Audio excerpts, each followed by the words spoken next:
They used to describe technology as labour-saving devices. And I come back to that all the time. I think it's a Victorian idea. But the idea was that technology would eventually free us from mundanity and having to do drudgery. You know, that's a job for robots. And actually all it's done is now I have 250 different inboxes and every one of them is absolutely rammed full of messages from people. And so a significant part of my life is just triaging messages to work out which ones I actually need to pay attention to.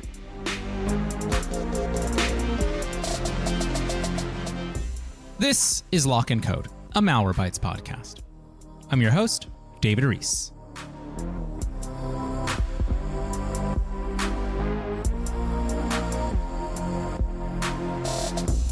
We are now officially into season 4 of Lock and Code, and we are also now officially into the year 2023.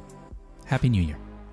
Our main story today is about looking back. And no, just because today is a holiday does not mean we are taking a break with a retrospective episode. We are looking back today on technology and on a time when technology last excited us. I'd like you, listeners, to turn that thought around in your head a little bit. What was the last piece of technology, be it a gadget, a piece of software, a revolutionary product, that excited you? What about it excited you? And importantly, how long ago was this? Because for Shannon Valor, director of the Center for Techno-Moral Futures in the Edinburgh Futures Institute, that time was 1999. When Apple updated its original iMac lineup with 5 new colors, which it called flavors: blueberry, strawberry, tangerine, grape, and lime. Valor wrote her thoughts on Twitter back in August of this year, and with those thoughts, she shared a top-down promotional photo of the then new iMacs, writing, "The last time tech made me truly gleeful was these glories." Valor's late 90s memory was offered as part of a larger Twitter thread in which she asked, as we are asking today, why does technology no longer excite us? In full, she said, "The saddest thing for me about modern tech's long spiral into user manipulation and surveillance is how it has just slowly killed off the joy that people like me used to feel about new tech. Every product Meta or Amazon announces makes the future seem bleaker and grayer. It used to be the opposite. Tech was one of the things I loved most. I still remember the feeling when I rode the first BART trains in San Francisco, when I saw my first Concorde, my little head exploded, my Commodore PET. The last time tech made me truly gleeful was these glories." What will it take for us to get that feeling back? I don't think it's just my nostalgia, is it? There's no longer anything being promised to us by tech companies that we actually need or asked for. Just more monitoring, more nudging, more draining of our data, our time, our joy. Today, we are talking to the people who can answer this question best. My colleagues who are older than I am. As is now tradition on Lock and Code, we are inviting back Malwarebytes Labs editor-in-chief Anna Brading and Malwarebytes Labs writer Mark Stockley to welcome the new year and to discuss whatever it is I throw at them. Today, why does technology no longer excite us? Anna, Mark, welcome back to the show. Thanks, David. What a way to hit a woman when she's stressed about upcoming festivities. I'm actually really young. I'm actually, by the way, all listeners, I'm actually 21. Didn't know it turned 21 this year. Didn't know if you knew that. Yeah, and thus I am still excited about technology. In my few years since I finished school. Just a little genius here. Yeah, okay. Exactly. All right. It's all right. Well, Mark's older than me. I knew that was coming. We could almost call him the granddad of the podcast. Hi, Mark. Mark, is it true? Are you the granddad of the podcast? Well, I feel like the granddad of the podcast now. I didn't 2 minutes ago. I have started the episode with a big assumption actually here, which is that technology no longer excites us. But of course, I have to kind of check that assumption. Am I incorrect? Does technology excite the two of you anymore? Or was that a safe assumption to make? No, I think it's actually interesting that you said that, because I thought I had just become really desensitized to life. And I mean, maybe I have, but no, it doesn't. Maybe it's just nothing excites me anymore. But no, it definitely doesn't excite me in the way that it used to. And maybe, I mean, we're going to come on to it, but maybe it's because it doesn't change so much in the same way. Like, for example, I just got a new MacBook Pro because my old one was falling apart. And actually, the main reason I got it is because my keyboard would no longer type all the letters. It just got stuck. It was when they brought out the butterfly keyboard, and they were trying to make it all streamlined, and it's just everything stuck. So that was exciting that I could type again, but that was the only thing I was excited about. And you think, I'm spending a lot of money on this technology, and that's it. I'm just excited that I can type again. Like, everything else is the same, more or less, isn't it? I am 100% not excited about technology at all. In fact, I'm appalled by technology. And I think the reason is simply that technology is crap, frankly. Is it? No, it's utter rubbish. It's just, You just want ponds and chickens and foraging. The technology that excites me is really, really, really low tech. Like Anna was saying, like ponds and things like that. A lot of technology is just wasteful rehashing of the same thing over and over again, consuming resources and for no gain. And there is beauty in technology that is incredibly simple and which promotes good things. So, like, the most exciting piece of technology for me in the last few years was I have chickens, and I made my chickens something so that they could basically drink whenever they wanted.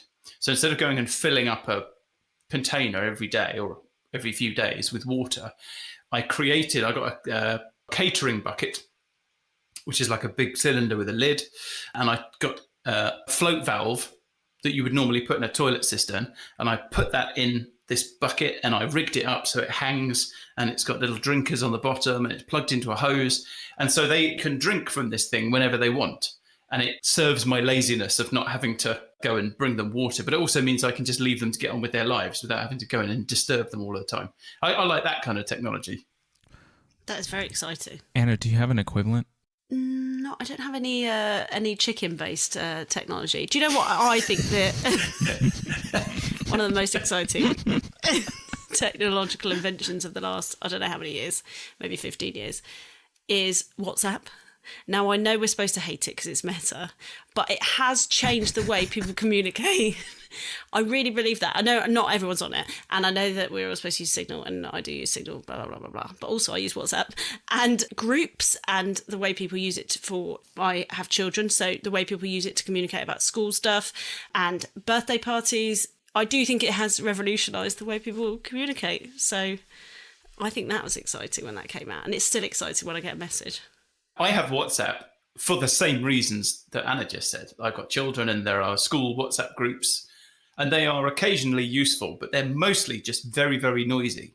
I'm not convinced that they're a good thing. Like the lead up to the end of term last year, in sort of July last year, it was just absolutely bonkers. Like the signal to noise ratio was so bad.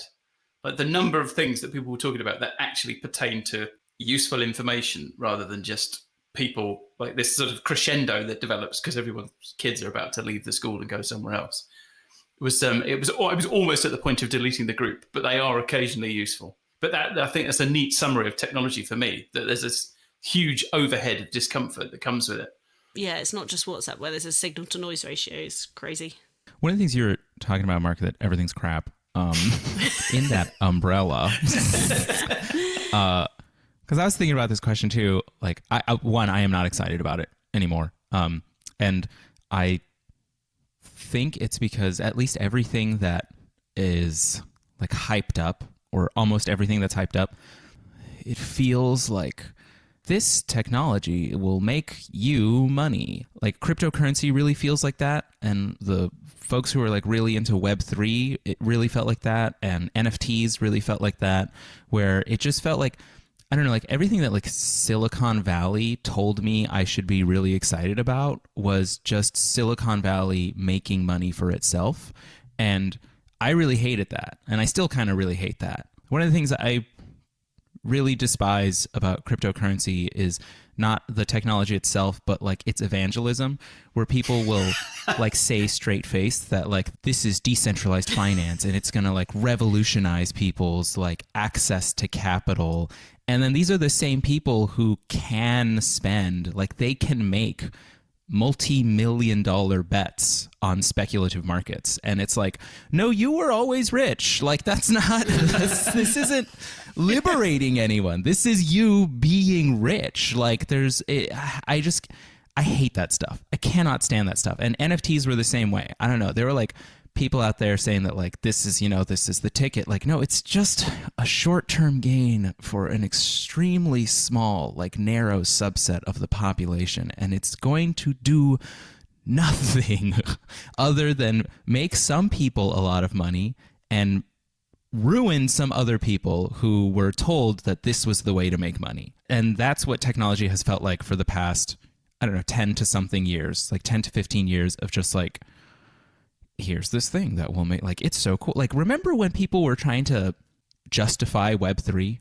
Like, there were people on stage who were believers in Web3, and someone would say, like, what does Web3 do for X that isn't already happening? And, like, I remember, like, video games were a big thing. Like, well, when we put, like, video games through, like, the Web3, like, ideology, like, people can make money while they play video games. And it's just sort of like, that can happen without Web3. Like, that's a thing that can exist. And so it always feels like we have this thing and it's a solution searching for a problem. And the solution is always like, you could make some money. And it's like, I hate it. I can't stand it. I think it's the stupidest thing.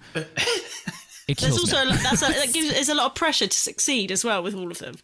Like you don't want to fail at making the money.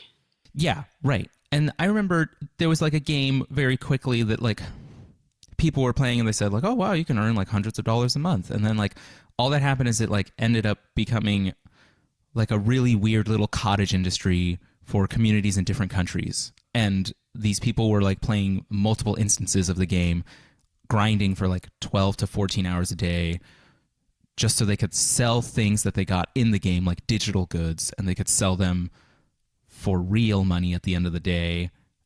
We already have sweatshops. Like, we don't need to make them online. But these are Web3 sweatshops. these are decentralized sweatshops.